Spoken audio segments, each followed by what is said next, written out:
episode 35 of the podcast. Now, you may be thinking that you're a trainer and this podcast is for groomers and for grooming. Or maybe you work in the veterinary field and think this podcast isn't for you. But if that's you, then stay tuned because this episode will help you connect to the grooming world.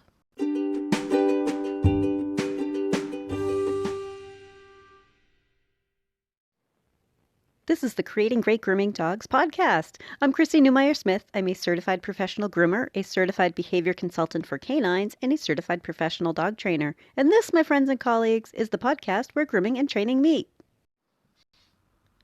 You may be thinking to yourself, oh good, someone is teaching groomers about behavior. That's nice, but I already know that. So here's the thing.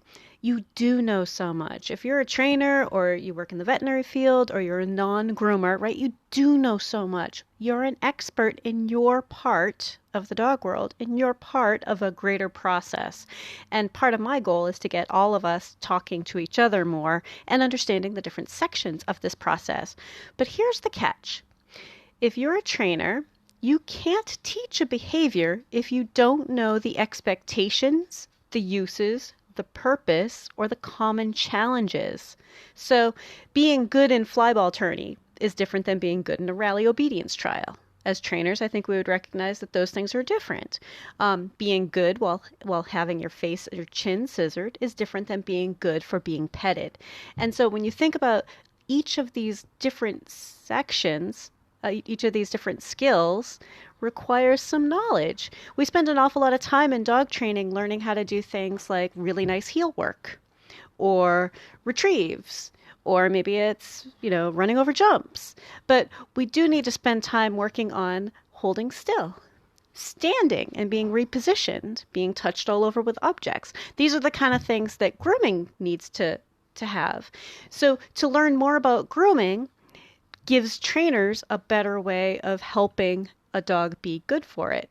Now, one of the things I hear is, how can trainers market to groomers? And I got to say, part of that is by understanding how important it is to the owners, our shared clientele, right? If we're in the pet industry, we all have a shared clientele.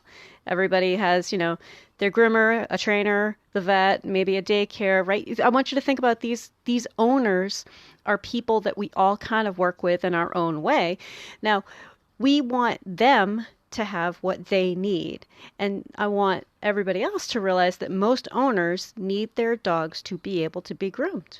This is really important to that owner. So for all of us to learn about how grooming works, what behaviors are helpful, what behaviors most groomers would find necessary, and what will work well for groomers as well as the owners and the vets. Because a lot of grooming skills make life easier for owners, make life easier for vets too. I want you to think about how many owners have to be able to wipe down their dog's feet after the rain or during snowstorms, being able to do full range of motion, have a dog be relaxed for that can be very diagnostic. That's a really important thing to have in an animal hospital, because as an example, one of my own guys, when he was a little bit sore, for him to have full range of motion in one side and be totally relaxed with the process of having somebody manipulate his leg, and then on the other side, have just a little bit of a, and not be ready and not be comfortable with it, meant that, okay, we're moving on to do some x-rays. Let's take a closer look because that's not normal for him. So having a dog who can be relaxed for repositioning and be relaxed for being touched everywhere means that it's easier for vets to find out what is wrong with this dog. What's happening? I will give you another example. One of my guys was feeling it was just a little bit sensitive when we were touching near his ear. So we brought him in. We didn't see anything, but they took a swab and went to the microscope, and the microscope confirms that yes, there was something just barely starting. But because he is normally really happy with being touched all over, it became very obvious that he is showing a sign of discomfort.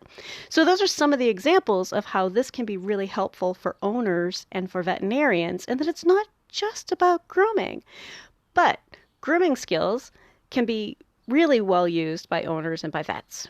So for trainers and everybody else in the animal world, for the vets and stuff, to be thinking about how to help dogs be better for this, is about serving our customer base. It's about serving our owners. It's about networking together. Because you know what? The trainer that goes to groomers and says, I'm really committed to try to help dogs learn to be good for grooming. This is what I understand about grooming. What do you guys need from me? Groomers are going to think that's great, right? Well, we kind of want a dog to be able to be up on a table. We want them to be able to stand. We want to be able to reposition them. We want them to be comfortable with things that vibrate and things that make noise. You know, it's really important for us all to work together. Now, knowing that you can ask groomers what they need, that's important too. Like, I would like for people to talk more. That's why I started this podcast, right? Groomers are highly skilled professionals too. And I think sometimes all of us from each profession kind of forget that each profession has its skills, right? We shouldn't assume that everyone understands grooming any more than we should assume that everyone understands training or everyone understands how to monitor dogs in a play group, because certainly that's a skill that someone has honed, right?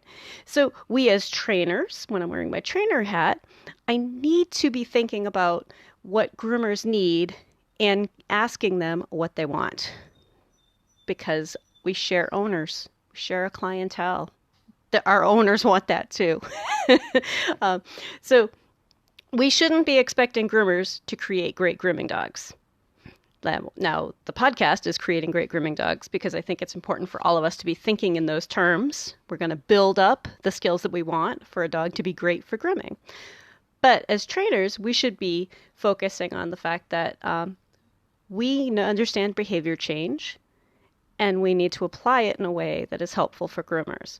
Part of why groomers roll their eyes anytime someone says they're a trainer, and they do it to me too, if I'm like, well, I'm a trainer, and I'm like, no, I'm a groomer too, is because some of the things that the training world has put out there actually make grooming harder.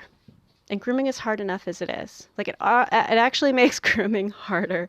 When I talk to a groomer about like chin targeting or nose targeting, I'm going to sprain someone's eye with eye rolls. They're like, oh my God, what are the trainers teaching now?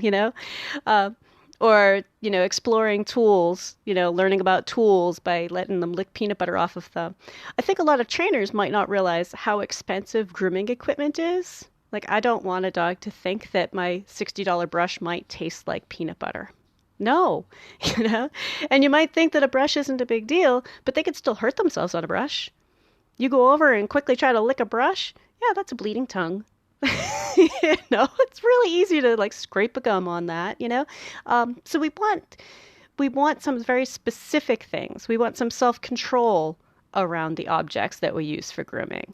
And these are all things that are certainly expected to be able to be achievable with the average dog. So as we learn more about what the other disciplines can bring to the table, then we can do a better job of helping our owners, our shared clientele, have better results. Now, again, thinking about tools, the veterinarian has their own set of tools that a dog needs to be able to be comfortable with, maybe sniff, but not the expectation of, I am now going to lick peanut butter off of a stethoscope. That's really not safe. That's really not a great use of our time, of our training time. When instead we can simply have them be comfortable with, hey, look, a stethoscope, or this is the whatever, right? Like this is another tool. This is another tool. This one beeps.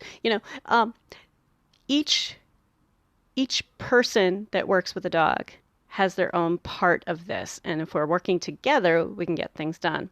And sometimes we fall out of sync. So trainers, this is a really important thing for you to do. This is really important for you because you know what?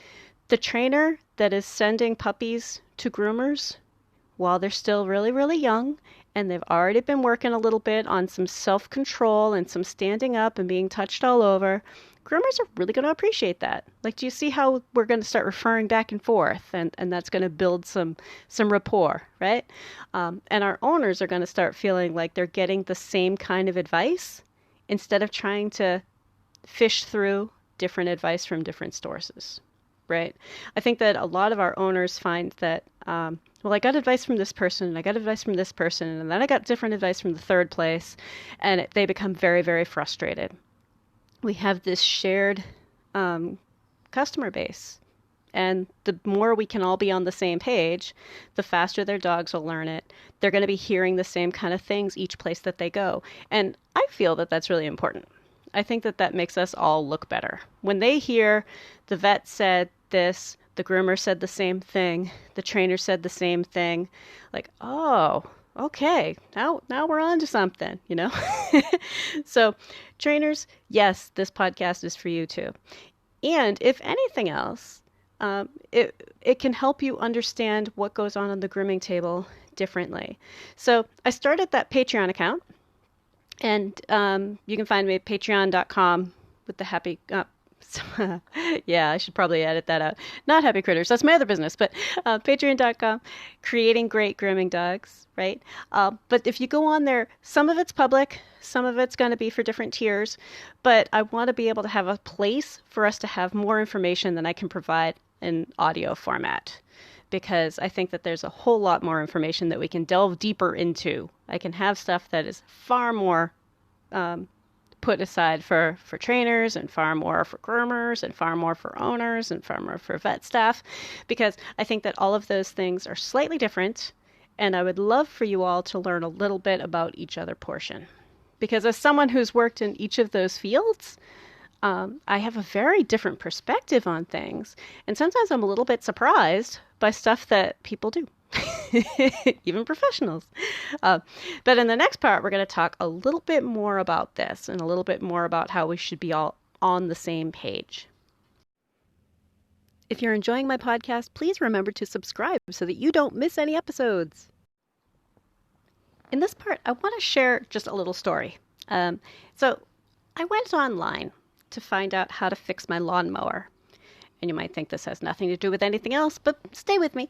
So I went to try to figure out how to fix my lawnmower. Now, first of all, I found a ton of information for mowers that were similar, but not the same. So I had to keep searching for the thing that was exactly the same. Luckily, I knew that it wasn't the same, but it did kind of require going to the shed a couple times, right? Now I've got this ton of information about mowers that are similar, but not the same. And then I start finding good advice for problems that were similar, but not the same. Right? And now I've got this idea of, I think I know if I do this, there's a really good chance. Like I've now learned where a carburetor is, and now I've pulled my lawnmower out and I'm messing around, and now I can find that there's a carburetor. Ah, okay. And I know where my fuel line comes in and how to disconnect it and how to get the air filter off. And, okay, now I've got some things I know how to do, right? I checked the spark plug. Now I know how to do that, right? I'm online looking up videos, video after video, right? This is really hours of work. Now, I didn't count how many hours of work, but it was hours of research. And then when I went outside to wrestle with the thing, there were a couple hours there, right?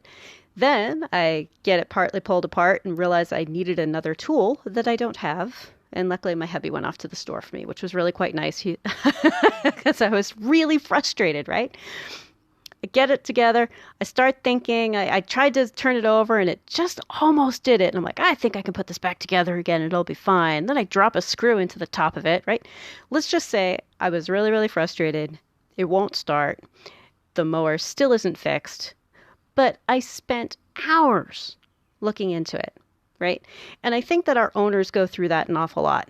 They hear an awful lot of information from a lot of different sources, and they start thinking, well, it seems so easy. Right? I mean, honestly, it's a lawnmower. How hard could it be to fix, right? Yeah. And I'm thinking, I used to work on my car, modern cars I would have a little bit more trouble with, but like the 1970 something wreck that I used to drive when I was in high school, I knew how to take that thing apart and put it back together again. How hard could a lawnmower be? And I think sometimes we start thinking that we can learn it on our own. Now, the thing is that sometimes we end up putting in a whole lot of work and we start just feeling defeated, right? Like if this were an animal training problem, this would be the customer who feels like, I've tried everything and nothing works. Luckily, I know that I just need to call somebody and actually get it repaired. I know my lawnmower is repairable. It's just not going to be repaired by me. But I think that many owners, when they start having these problems or they hear different opinions from different people, there are an awful lot of times where they start thinking, I don't know, we're just going to have to push through it. Right? Like, oh, he just hates having his nails done. And they had a couple people go, oh, yeah, mine does too. Right? Like, it's so defeatist. So when I talk about trainers, this is for you also. Groomers, this is for you. Daycare, this is for you. Veterinary staff, this is for you. It's so that we all start saying, perhaps I don't know the answer to this. Let me refer you to the lawnmower repair guy. Right? Let me refer you to the landscaper because your mower is repaired, but you are using it improperly. Right? There are lots of different ways that we can use our skills to help with the behavior that's there. Right? Teaching groomers how to be watching for signs of fear, anxiety, and stress, and minimizing those, and helping dogs be calm, comfortable, and cooperative, and building new experiences that are relaxing and enjoyable for the dog. That's a long-term process with long-term lifetime results. So if we start thinking, okay, I don't think that the average groomer needs to know the definition of the 4 quadrants. I don't think they need to know a full bunch of counter conditioning and desensitization. I would like for them to. So I'm going to be presenting things like that here.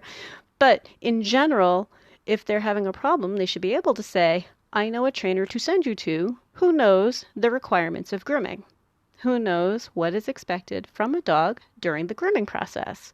And trainers, I would love for you to talk to some groomers and find out if you can just hang out for a day and watch what goes on, because from your trainer point of view, it's going to be very different. Now, one of the things that I find as someone who grooms, trains, and used to be a vet tech is that trainers see dogs that the owners need help with, that the owners recognize that they need help and have sought help. But you don't necessarily see the dogs that the owners are like, what? This is just the way it is, right? Like the dogs that the owners don't realize they could get help. So sometimes you start thinking that things are very abnormal when they're totally common, when they happen really frequently. It is not uncommon for a dog to just kind of be squirrely the first couple times they get groomed, right? And to help them calm down. It doesn't necessarily mean that we need to do anything more than help them calm down and relax and take it real slow and let go of the idea of getting it perfect. But it doesn't necessarily mean that we need to do a full-on counter-conditioning desensitization or condition relaxation perception modification protocol. We don't necessarily have to go that far, right? This might not be a case that requires a whole lot of training. This might be a case of a dog who needs to learn about the process in a way that is gentle because they don't have enough information about the process, or they haven't lived in an environment where somebody picks up their foot, right? That's a weird thing to do. It really is. Think about it like, you're sitting on the couch and someone comes over to examine your toes. Like I would have trouble with it. I'm really ticklish. Sometimes I look at the things that we do with our dogs and think, yeah, that probably really tickled. So when you're thinking about the advice that people are getting and the frustration level that they start to have, and then they start thinking, what? Someplace down the road is just going to do it for me. Fine, then I'll go to the next place, and I'll go to the next place. Someone's going to wrestle my dog down and do his frickin' nails because that's what he needs. And everybody tells me that he's just scared and that's the way it is, right? So I would like to have those owners being told everywhere they go, this is my dream, right? For us all to be on the same page. Everywhere they go to be told, wow, he is really afraid. This is how we approach that. Today isn't about pinning him to the floor and getting it done. Today is about helping him relax and seeing how far we can get without getting past his comfort zone. And if they start hearing it from everywhere, and if they start hearing like, yeah, I'm not going to sacrifice safety to get the dog's nails done. Let's just do it more often, get him to a point where he can handle it, and then he has a lifetime of handling it, right? This is all part of us being on the same page, which is why it's really important for trainers to be on here too. It's really important for groomers to be here, for vets to be here, for vet techs to be here, for doggy daycares to be here, for dog walkers to be here, for us all to be thinking, let's find the solution. Let's find the solution. It used to be that we were kind of taught, like, oh, he should have learned that when he was a puppy. I wish they had trained him as a puppy. And we just know that's not true. You know, there was a time when that was pretty common knowledge. Oh, yeah, you needed to learn it as a puppy. And now we know, no, you can learn it later in life too. It just is a little bit longer to learn because they might already have some real baggage about having things done to them. Or a long history of nobody has ever touched my feet.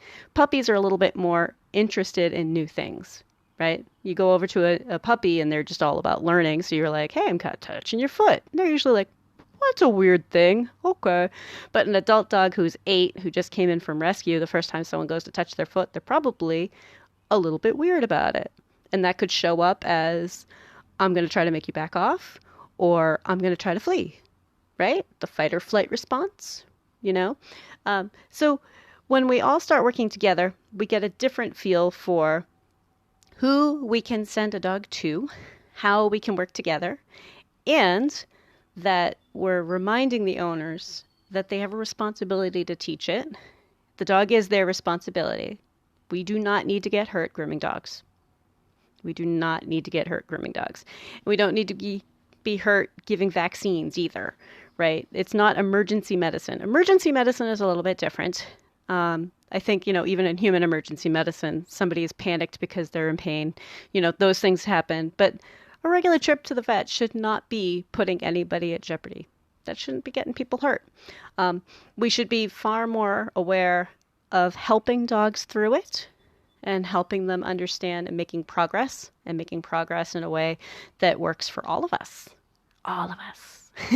So I know that was mostly for the trainers this time, but it gives us all a little bit of a chance to think about how trainers can come to the table and use their skills, their knowledge of behavior change and creating a behavior that we do want and helping to minimize fear, anxiety, and stress, right? And how we can work together and get that done. And also trainers, you can market to groomers by understanding grooming, by understanding what groomers need, and all of us thinking about our shared clientele. Those owners needing to hear the same things from all of us. That, hey, this dog needs to learn this. That's the trainer. Do you know so-and-so? Right? Or this dog may have a little bit of soreness in their leg. Before we worry about it being behavior, have you gone to your vet? Do you know Dr. So-and-so? Which vet do you go to? Fantastic. I know that vet. They are lovely there. You need to get a vet check, right? So for all of us to be on the same page and be thinking about our owners and what they need. And what they need is dogs who are good for grooming and good for vet visits and good for them at home. The weekly action step this week is I want you to, if you're a trainer or if you're a groomer or any of the other fields, I want you to write down what you wish those other fields knew about what you do and what you bring to the table. So if you're a groomer, I want you to write down what you wish trainers knew about what we do, what you wish vets and vet techs and doggy daycares knew about what we do. If you're a trainer, I want you to think about what you wish groomers understood. All right. By writing it down, that's our first step to saying, all right, great. Now I've got a list of things. Now, how can I communicate that to somebody local to me? But I'm going to add something else to it. I would love for you guys to write these down and share them. Share them on the Creating Great Grooming Dogs Facebook page. That would be cool. There's the Facebook page and there's the Creating Great Grooming Dogs podcast Facebook group. Those are good places to share it. There's also the Patreon. I'll be posting our weekly action step. That will be a lot of fun. But I'd like for us to start kind of sharing those because I would love for people to start networking with each other. And if we already know what we bring to the table and what we wish these other professionals knew about our profession. Have a great week and stay curious. If you'd like to talk to me, you can find me through my grooming and training business, happycrittersdogtraining.com, my email, chrissy@happycritters.net, and through the Creating Great Grooming Dogs Facebook page. And we have these awesome devices in our pockets that allow us to do live video with each other. I can help you with the dog on your table. We can set up live lessons, and you may be surprised at how much we can get accomplished together via video. I'm also happy to come to you if you're near my area in southern New Hampshire.